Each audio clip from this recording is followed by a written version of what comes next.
pare. Meron akong kaklase, hayop na babae. Ako'y suplado na smooth, nice move, swabe. Di ko kinakausap, di ko type kunwari. Itatago ko na lang sa pangalan Janelle. Usong-uso pa noon yung pasahan ng papel. Pero lahat ng gusot, nahahanapan ng lusot. Kahit maraming nangaasar, crush ka nung kulot. Sino yung payatot, brush up yung buhok? 15 anyos pa lang ako, batang mapusok. Malakas sa loob, kahit labas ay marupok. Kaya direct akong sinabi at wala nang pautot. Tinapat ko siya, sabi ko ikaw ang crush ko. Tinanong ko siya ng past niya, sinagot niya ako na Pasko. Uminit ng Disyembre, biglang ginaw na Mayo. Resist na ba? Hindi pa, pero break na tayo. Saan ka na? Ako'y naaalala pa. Naisang lang kitang tawagan, kaso baka maabala ka. Nasaan ka na? Ako'y naaalala pa.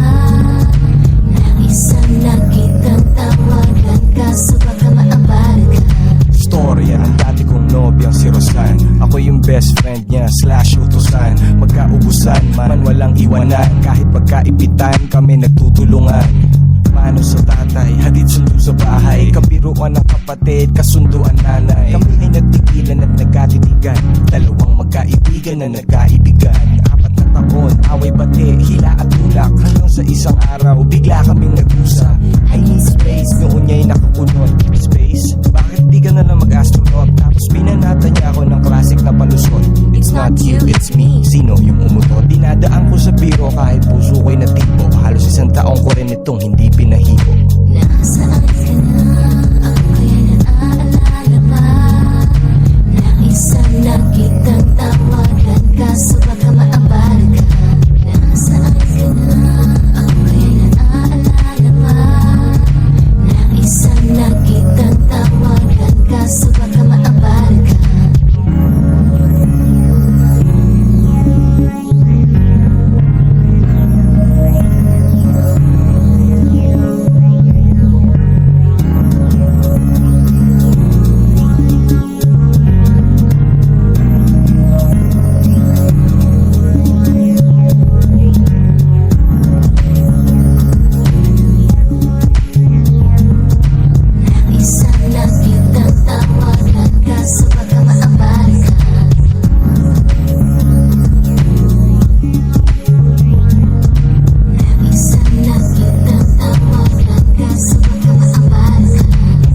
Nakilala ko si Leslie Ann sa MySpace. Ako'y kanyang tinestihan.